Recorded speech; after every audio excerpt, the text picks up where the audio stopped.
Hello, hello, and I am glad to be here at Thought Leader Thursday. So let's get started. I hope you all are doing well and having a great week. I want to talk with you today about what type of coach that you would like to be. And when I'm talking type of coach, I'm not talking about like or not you want to be a relationship coach or a dating coach or a health and wellness coach. I'm talking about who do you want to be on the inside? I don't know that everyone talks about this, and I know from having done it that it's a very different feel and flavor than doing therapy with clients. So that's what I want to talk with you a little bit about today. Okay, coaches tend to focus primarily on what their clients' needs are, and I've talked about that before.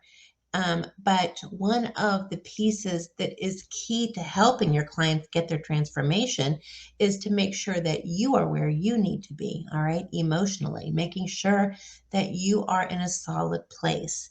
Now, that is the rest of the equation. Part of it is what does my client need to get their transformation, to really solve this problem that has been wreaking havoc in their world? But who do I need to be to help them get there? Okay. Because that requires intention. That requires intention. It is very different than therapy. We can go through therapy sessions and we can have like really bad days or not feel well. And maybe it shows a little, but it doesn't really matter because when we're dealing with clients in therapy, there's a standard flow. If you've done this for a while, and you can get through just about any session, no matter what's going on in your personal life, unless it's absolutely tragic and a crisis. And I've done it for over 20 years. There's times where life isn't fantastic, and I've had to show up regardless. And I'm sure you guys have too. And in coaching, it's no different, except for your coaching clients really depend on you being your very best.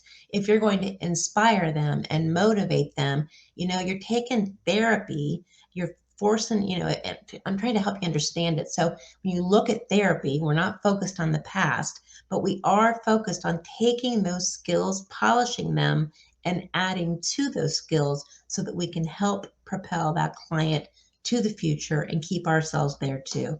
I hope that makes sense. Okay. So, what does it all mean? Well, would you even recognize yourself at your best? Like, I thought about that. What does that really look like for me? So, I'd like for you to think about what does that look like for you? What does being your best, being your emotional, physical, spiritual best, what does that look like for you? So, the reality is, many of us were drawn to the clinical profession because we've had pain in our past. I know not all of us have, but many of us have been drawn to this because we've had to sort through so much stuff. I always say, I think I didn't want to admit it at the time, but I became a counselor because I had to figure out why in the heck the prior 25 years were so insane and if it was me or if it really was as crazy as I thought. And probably a little bit of both back then because I came from craziness in my childhood. So lots of working through all that in my 20s. But in order to be the best version of myself, I've got to recognize where my weaknesses are. Now, I don't mind if the world knows that one of my primary weaknesses is I tend to be a people pleaser. Okay. And so, and with that, I've had to work on that continually and figure out how to solve that so that I didn't be who my clients didn't need me to be. My clients need me not to try to please them. My clients need me to hold the bar so they can attain, so they can achieve. Okay. And a lot of the pain that many of us have gone through, and I know again, not all of us, but much of the pain made us so much more resilient. And I always kind of think part of the reason we're drawn to coaching because so many of us didn't have a voice. So many of us never felt significant. We've worked all our lives. We've done what we're supposed to do. We got the education. We went to graduate school. We did all the things. And still yet, clinicians struggle financially for the most part. We're not paid what we're worth. And then, to finally be paid what you're worth and then couple that with, being paid what you're worth and then being acknowledge that, for, people hearing your voice so that you can speak your truth. Okay. And then by doing that, the right people will be drawn to you. So let me say that again. When you speak what's in your heart and you speak what's truth, it feels so vulnerable and it feels really scary. And I've dealt with it with my heart beating out of my chest in the past. But with that comes such authenticity and such incredible empowerment that you're able to absolutely fly as a coach. And guess what happens when you do that well? Your clients tend to do that well too.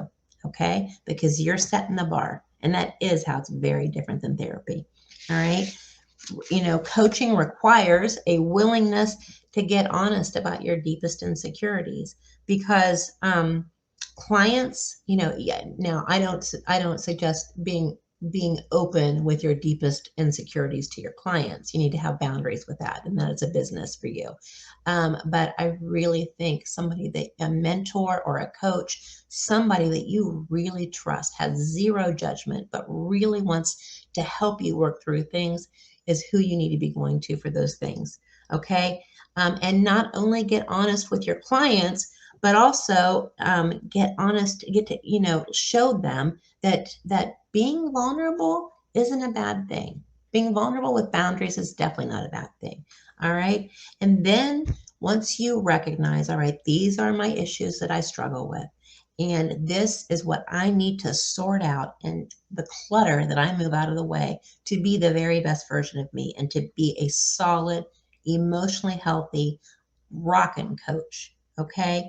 Then you have to accept that those are your struggles, make peace with that, keep an eye on it, right? Make sure you keep an eye on it so it doesn't get, I keep an eye on making sure I'm not people pleasing to be liked. I've got to be very careful with that. That comes from way back. And I'm guessing many of you struggle with the same thing. And that can lead to problems in your coaching business. So we want to make sure that we get on top of these things on the front end so we're not dealing with problems in the back end. Okay. And you have to look at how, as a coach, that your clients have you have a coach that is talking you through how to get from point A to B. And you've got to be very careful that as you're talking with your clients, again, that people pleasing can get in your way if that's your particular issue. But as you're talking to your clients, you need to have the feeling of empowerment and the self-confidence to truly tell your clients what they need to hear. And it can be pretty blunt, and it needs to be, not necessarily what they want to hear. Okay. So even though I so often want to hold on to what's not, what's most comfortable for me, I'm a yes person, right? If it'll make you happy, it's okay. So even though that's where my comfort zone is with all of its misery, that's not who I need to show up as for my clients to succeed. And so we all have these things for my clients to complete their transformation and get what they paid for. I've got to show up as the person they need. And your clients absolutely are the same. They will need you to show up as exactly as who they need, right? Who they saw when they watched your live videos. They don't want to buy something, buy a program and have all this faith that they are going to finally put a huge problem point to rest in their mind. They don't want to have to do that and then show up and find out that you're very different than who you were when you were presenting yourself online. So be careful and in tune with those things. And one of the things that I do, and I think and I have my clients do too, is to, and this is very similar to what we would do with clients in therapy, but it's still very powerful. So take a piece of paper, and on the left side, you just list all of the resistance that comes up when you start to think about expanding your freedom, expanding your finances, expanding your life, expanding your ability to be passionate and pursue your passion. So the minute you do that, our brain starts to work against us. I'm sure you've heard that, and it's true. And your brain will say, no, you can't. Oh, what are you thinking? Oh, that's foolish. Oh, it's a gimmick. Oh, you're too old. Oh, wait till you look better. All these things start popping up for every single one of us, not just a few, for all of us. And we, the whole time we're coaches, will have that stuff start to creep up, and we have to be equipped to put that stuff to bed so that it doesn't dominate our day. Okay. So then on the left side, you write all the ways that your mind, your body is resistant to your thoughts of creating a new future for yourself, right? And then on the right side, so that's the left column. On the right column, I want you to take each one of those thoughts and I want you to counter it. I want you to reframe it. Okay. Again, this is not new to you, but reframe that resistant thought all the way down. And then the right column is where you need to be focusing your energy, not the left column, which is where we tend to focus our energy. We need to focus on that right column with all of those reframes. And we have to study that so that when those thoughts come up, we can quickly and easily reference what we've worked on and put it back to bed. Okay, I hope that makes sense. All right. So, and I want to say too that this is not about perfecting anything. This is about always working for the greater good, always working for your greater good.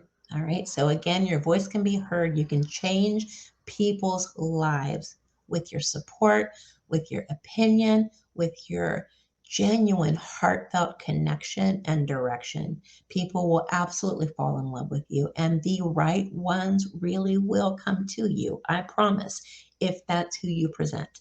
All right. And consistently are in your coaching practice. Okay. All right. Well, I hope you found this helpful, and I am thrilled again to be in here and speaking with you guys. I'm super grateful. If you would ever like to talk with me, there is a link to book a call with me in the announcements. And other than that, I hope you all have a great rest of your day, a great weekend. I will see you for Money Mindset Monday. Okay? All right. See you soon.